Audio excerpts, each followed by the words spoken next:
afternoon, wherever you are in the world. How you doing? This is Jen. I am the creator of Chaos. That is everything Wine Antics Live tonight. But it's going to be a good night because we're talking about everything bubbly, everything happy, and Stub already has his guitar out. He's ready. Totally ready. How's everybody doing tonight? We're so glad you've come by. We're a little bit late, but that I'm going to blame on technology, as I always do and will always do, no matter what. I hope everybody has been having a great day. We're really excited. We have a master of champagne. I've gotten it right since my live stream earlier today. Christine Campbell from Girls Go Grapes. And we're excited to bring her on and have a discussion about holiday bubbles with you guys. Stub, how are you? And what have you been up to? I am well. Just been sitting around, enjoying the holidays, not really that busy. It's been amazing. No. I've been making some videos about booze for the last week and continuing to do that through the 24th. It's pretty cool. Perfect. And please tell us a little bit more about the what you've been doing. All right. I am doing the Cork Envy 2017 Adult Advent Calendar, which I have constructed. And if you've seen these videos, you know what I'm talking about. If you haven't, go watch them because it's pretty awesome. But I built a 24 cube box, and every day there is a new libation, beer, wine, or spirit behind a closed door. And we open it up and talk about it. And, maybe sing a little, make some jokes. I don't know, talk about body shots here and there. How you can employ a libation in your boudoir activities. It's wide open. So I've seen, it's been 7 days now.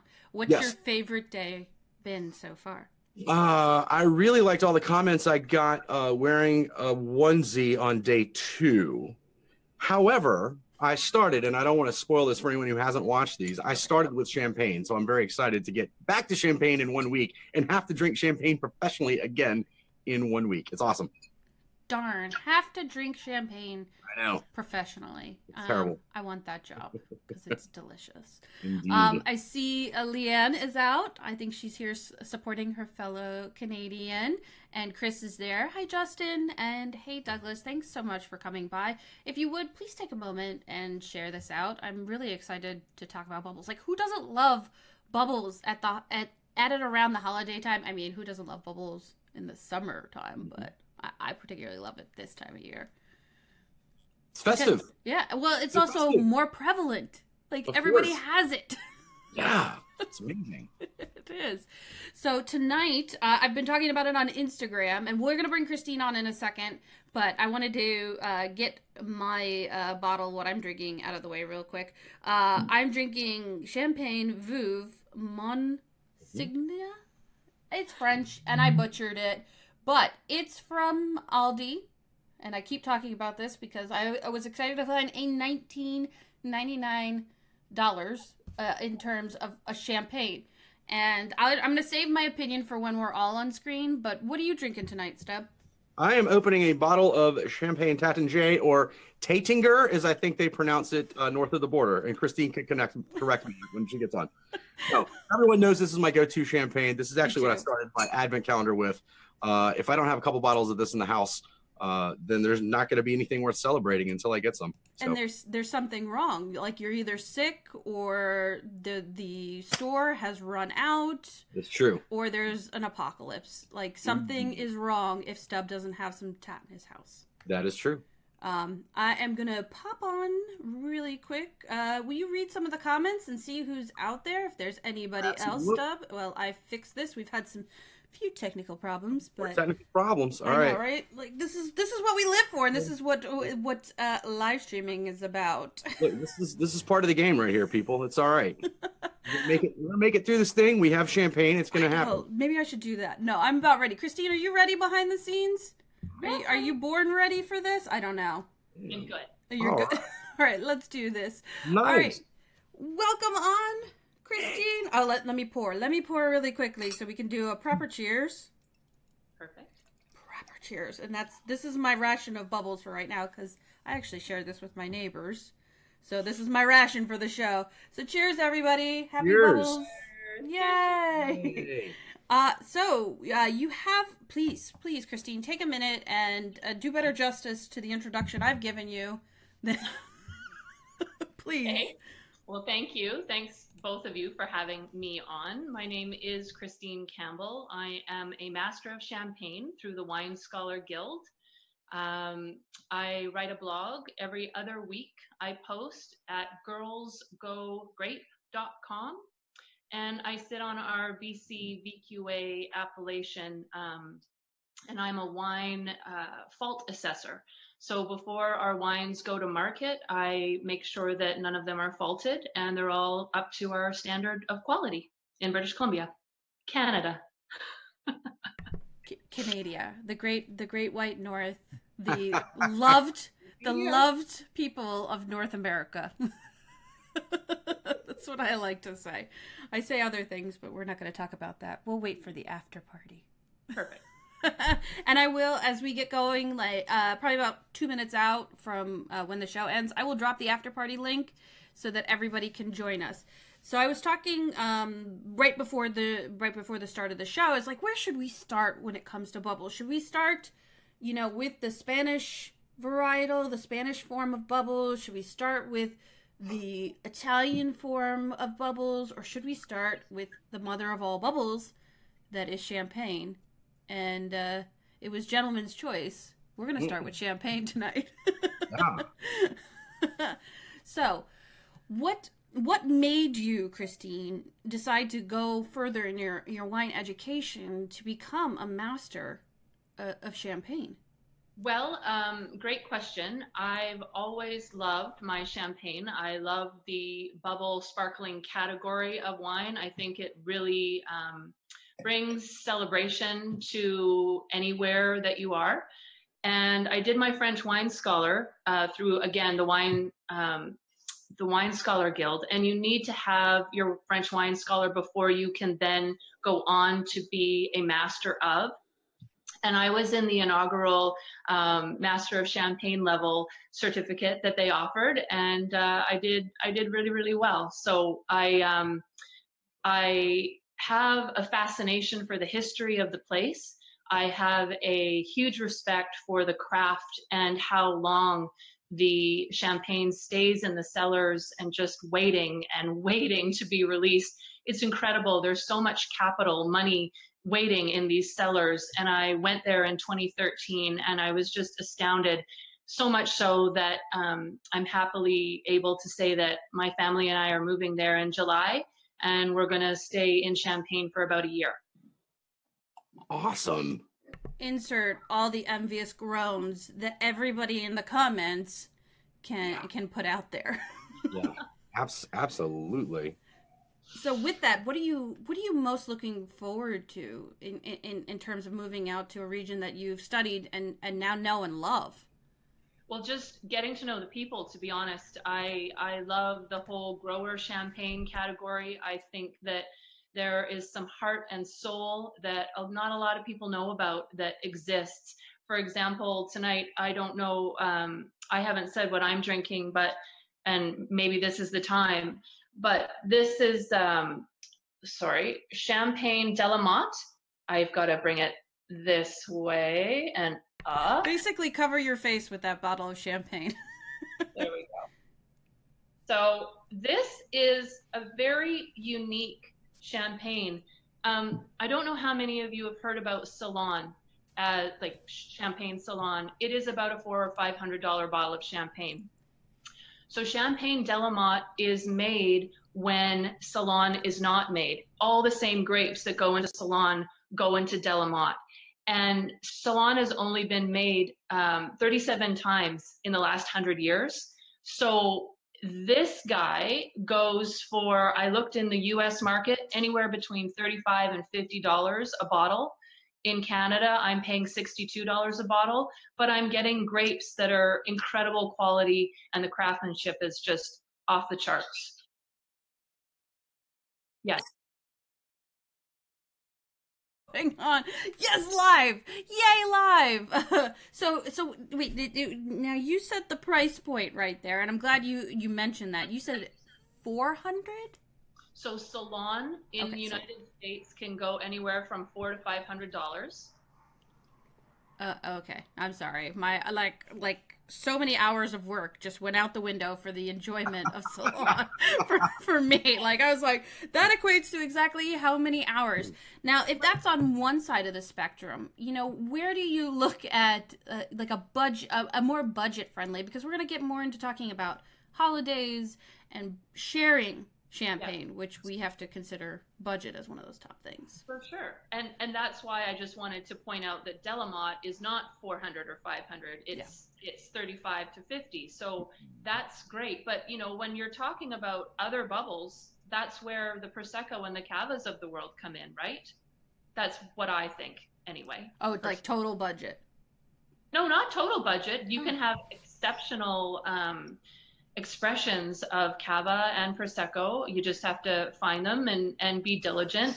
But, you know, if you're going to be making mimosas in the morning, I'm not going to pop a $65 bottle of champagne to make a mimosa. That's just ludicrous, right? No. So that to me is where the Cava comes in. And I just, you know, the market for us in Canada anyway, it's anywhere from $55 to $150 for a non-vintage champagne. So it's not inexpensive. But in champagne, I hear that I will be able to have €15 champagne every day if I want. Oh my goodness. What's the exchange rate? I'll come and visit. All right. Well, Christine, thanks for joining us. Show's over. We hate you now. Yes, officially. No, that is amazing. The markup in Canada is interesting. I think probably budget champagne on average here, you're probably looking at mid-30s, to be honest, if you get really lucky. And of course, Jen, I believe, found a bottle for well less than that, which is also awesome. I'm looking forward to sharing a bottle of that with Jen soon, actually. I want to taste that and see what it was. Yeah, they have a rosé version of it, so I'm excited to buy the same. It's the same label, same non-vintage, same price point. So I'm excited to try the rosé, because what goes better in the holidays besides sparkle? Just throw some pink in that, right? Just throw some rosé on top of it all. Absolutely. So we are talking holidays, or we mentioned holidays, and champagne's around a lot in the holidays. Christine, what would you tell someone who, wants to throw a nice party, wants to provide a nice bottle or several for their guests? Is it all price based for people, or is there some level at which they reach where they're probably reaching too much and just spending money for the sake of spending money, especially buying for a larger group? It's a good question. And champagne, for me, in my experience anyway, when champagne is opened, people come running. So you kind of need a lot to go around. And so personally, I like to save champagne for very special occasions. I like to open it up, obviously, with my family, close friends. I'm not going to, if I'm having an open house, I'm not going to open up 10 bottles of champagne, because to be honest, not everybody likes the flavor of champagne. And as a consumer of champagne, I want to educate people about how beautiful and elegant and refined champagne can be. But in the same breath, I want to say, you're worth this. You are worth spending an extra $10 or $20 on a bottle of wine. Just enjoy it. Take that, whatever your wine budget is for the week, try and do without it for a week, and then double up and have a bottle of champagne. So in regards to crowds, I would probably say that I would honestly go towards a cava more than a champagne. Okay. And if I was going to do a champagne, I would do a house that probably people are quite familiar with, so they don't get scared off. Right. Maybe a Moet or a Veuve Clicquot. Both massive houses, very, very different in their profile, very different in how they make champagne, incredibly respectful, both of them. But, I'm not going to pop open a biodynamic, organically sourced champagne from a grower for somebody who just doesn't exactly know what's happening. So with bubbles for a crowd, let's stick on that if we can for a minute. You would go straight to a cava then, instead of maybe going to like a Cremant? Yes. Okay. Wow. And why is that? I think the cava is, it's made exactly the same way as champagne is made. Sure.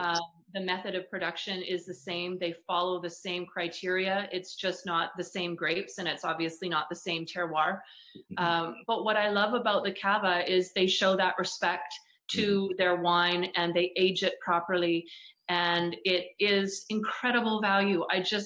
I can't get over the value of cava and what the tasting profile is. It's also a little bit rounder. It's a little bit more fleshy in the palate. And so people find it not so, I'm trying to find the word. Offensive isn't the word, because champagne's never offensive, but it's more friendly. It's more forgiving, I think. Okay. And so I go to cava right away. That's maybe less pronounced. Yeah. Yep.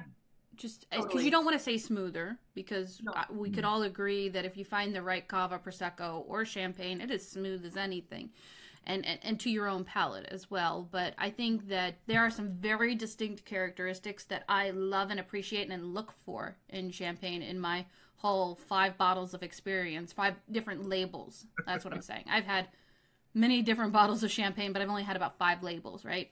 Okay. And as this champagne that I have, actually, when it was really cold, it reminded me of a good cava, because I understand the way that they're taking care of it, the way that they're maybe aging it, maybe even sourcing the grapes, because it is non-vintage. Maybe they're taking some of their older stock, whatever, right? They could be saving things for better vintages, right?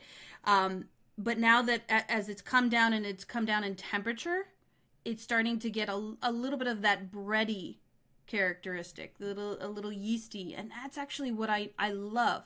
Really tight bubbles, a good amount of acid, but not overpowering, but yeasty and a little bready. And Jen means bread like the flour-based food product, not Brett's. No, not Brett. Sorry. Yeah, right. No. I just want to clarify for people out there listening. No, I want to make sure that And we call that an autolytic tasting note, to be totally dorky. Yes. It's an autolytic tasting note. Good. Let me go get my book. I feel like I should have my book. Google. No. Okay, Siri. Thank you. No, and there are a good amount of people in the audience that understand our level of wine nerdiness, and we try to talk up, and we try to talk fair. I don't want to talk up and talk down, but we want to talk to everybody that comes in and views our content. We're talking about what's good price points, right? What we like about champagne, cava, and prosecco, and I think that kind of speaks to both. So thank you for your wine nerdiness. We appreciate it. I'm sure our audience members appreciate it. And Christine, you said earlier you're not going to pull out like an expensive champagne for a large crowd. Pull out a case when you have an open house. I feel like I've heard that before, and it was maybe about exactly a year ago while having our holiday open house, and I went and pulled down a case of Tat. Did you really? I did. Yes, after we had gone through close to a case of Cremant that I had provided for guests already. So yeah. Okay, so I'm coming to your open house parties. Oh, you're more than welcome. You're more than welcome. No one has claimed any of the guest beds yet, so you're more than welcome. You got a place to crash afterwards. There you go. All right, Christine's going to be here next week, folks. Come on down. And she, there's one thing that we haven't talked too much about, but I would love it, Christine, if you told us a little bit about your BC sparkling wine, because that's one thing that you're really proud of, and I don't think our viewers have a good insight into that. I'd love to talk about that. Talk about it. Our British Columbia sparkling wine culture is incredible. It's on the rise. We have the perfect climate for that beautiful, nice acid. We have the money behind being able to cellar it. Our terroir is perfect. We have a wonderful champagne-esque. We actually sit on the same parallel as Champagne. So we're the 49th parallel in Vancouver, and in Okanagan, they're 49 to 50 parallel, which is exactly what the Champagne region, for the most part, sits within. So, a few producers just offhand are Haywire. They do a fantastic job.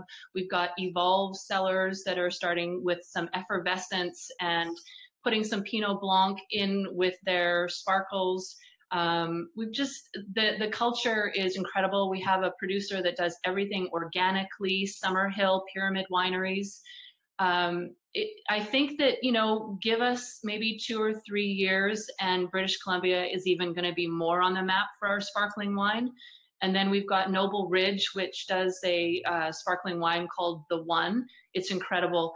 You know, please come and visit us me in Vancouver, and we'll all go up to the Okanagan, and I would love to do a tour around all the sparkling regions for you here. Sign me up, I say. Okay. I'm in. Guest bedroom, right? Guest bedroom. Absolutely. Did she, in the, I think when we were doing a test, I told Christine when she decides to go off and leave us for Champagne, the region in France, she needs to have, like, you know, 12 extra bedrooms. You said 12, yeah. Well, exactly 12. Yeah.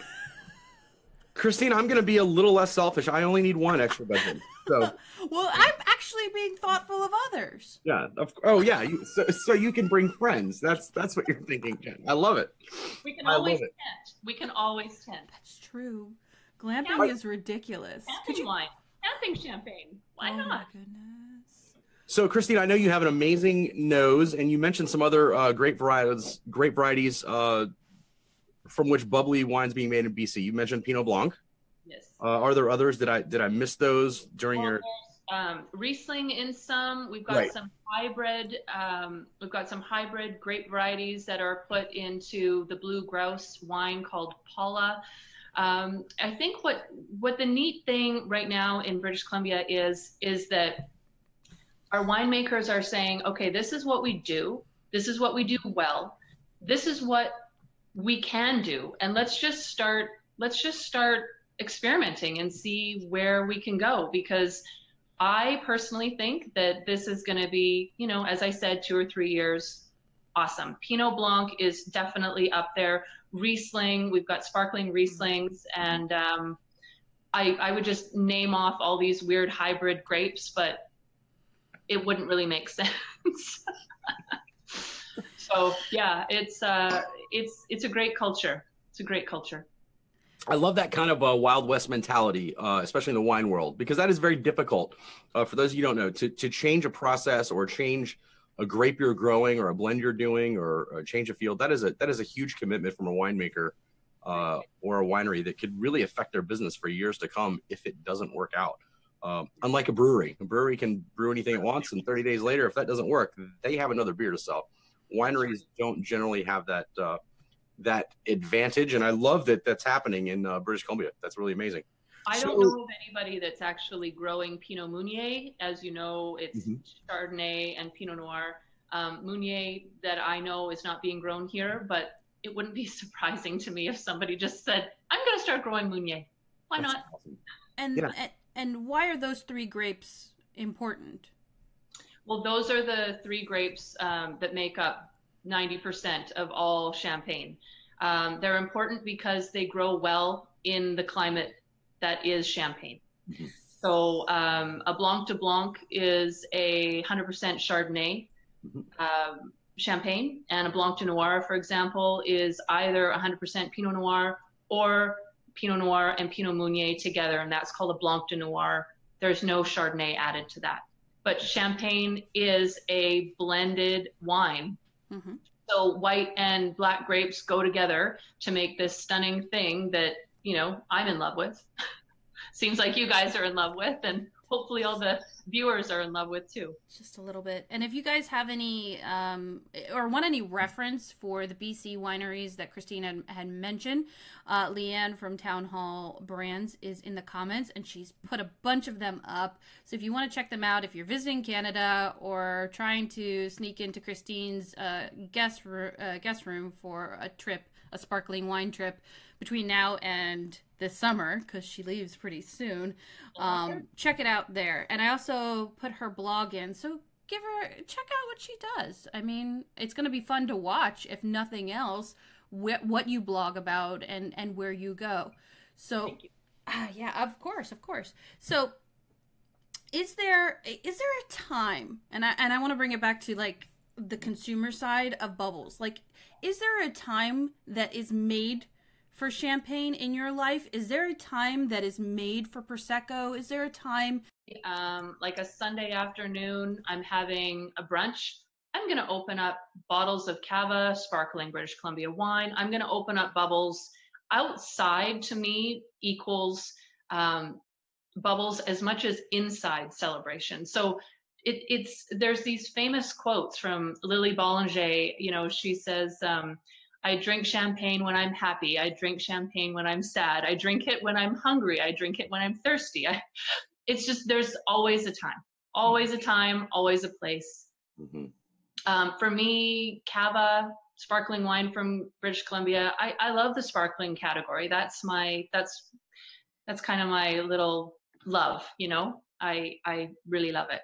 So for me personally, I don't have a time and a date or a place or an association, but definitely, you know, the New Year's, of course, 100%, you're going to want to pop a bubble. This is celebrating the year that's passed and looking forward to the year that's coming up.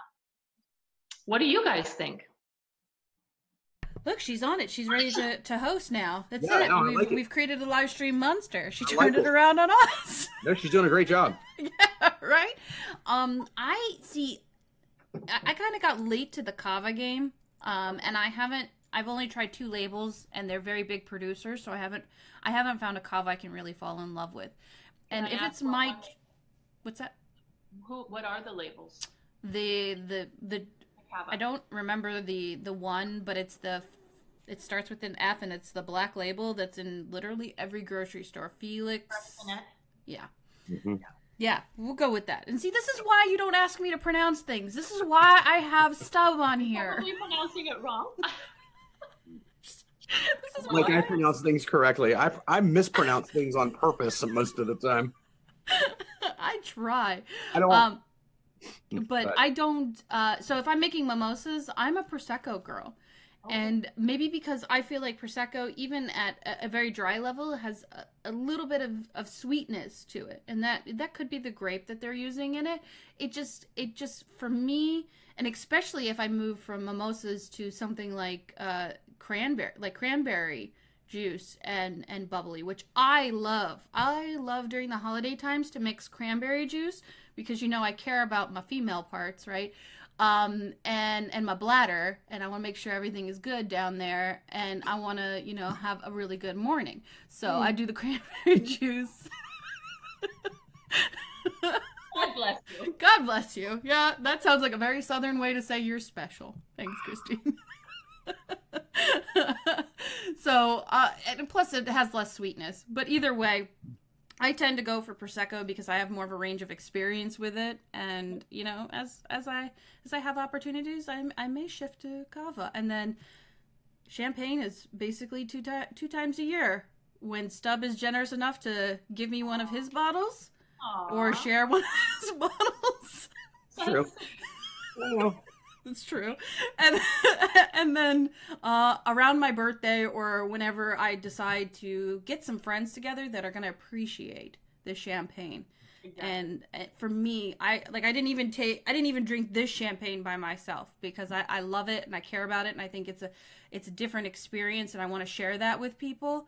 I took it to my neighbor's house. So I do not drink champagne by myself.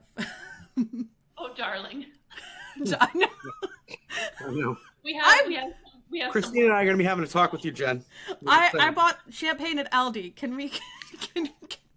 No, I think the price point is great. Try everything at every price point, I say.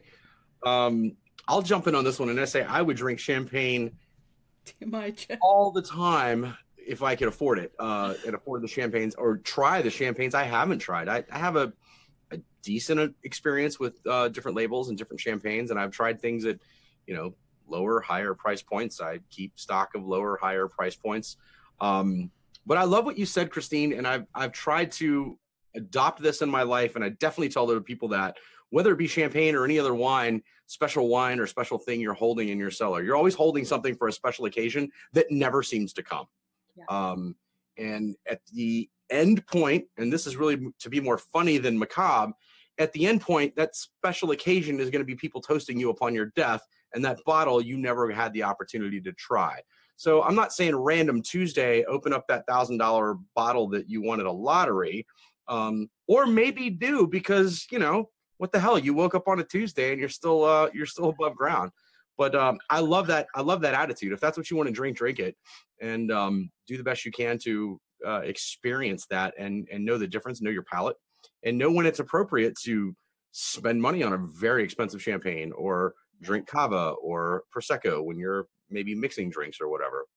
But you brought up that. I love some, oh my gosh, the champagne cocktails I always end up getting champagne cocktails around the holidays when we go out to dinners, because they're amazing and people feature them, and they're generally less than they're going to be. You'll get actual champagne because champagne is now more on the menu when you're out at bars and restaurants. So yeah, you get some amazing cocktails. So I'm not above drinking a French 75 or two with my pinky up. I'm just saying. With your pink, just to clarify, with the pinky up, because that's very important. Oh yeah, totally going Bruno Mars style there. Completely important to that. So I want to thank everybody who's come by, and yes. I wanted to read a couple comments before we get into final thoughts, because we've gone 30 minutes. See how quick? Wow. 30 minutes goes very quickly. Hey, Jen, thanks for penning a comment saying how good I look in this sweater. You're welcome. Abby loves you and loves the way you look in that green sweater and green tie.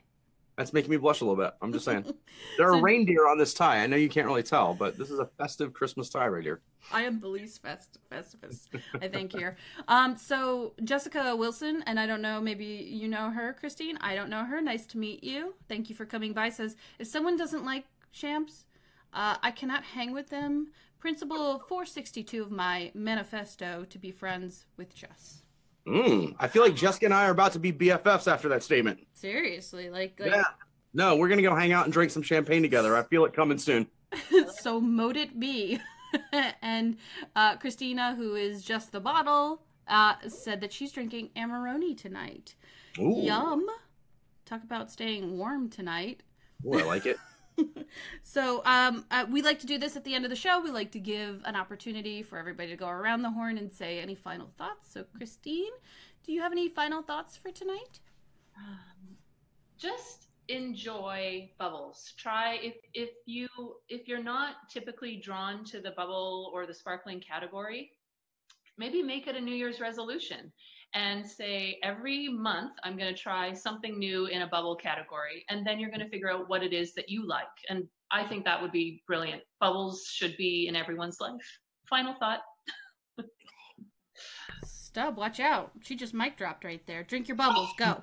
She really did. I can't really top that thought, but I totally support it. I want to thank, though, I actually want to speak about Christine for my final thought and thank her for coming on the show. She is the type of person in this crazy wine business that we are all in that I absolutely love. She is fun-loving, loves life, but has an immense amount of knowledge and doesn't mind sharing it with you in a funny, humorous way. But it doesn't take long when talking to her to know she knows everything she's talking about, and she does it, she'll tell you, which isn't often. She knows what she knows, and she's happy to talk about it, but also have a great time and realize that we're all in this business because it's fun and we have a passion for it. So thank you for joining us, Christine.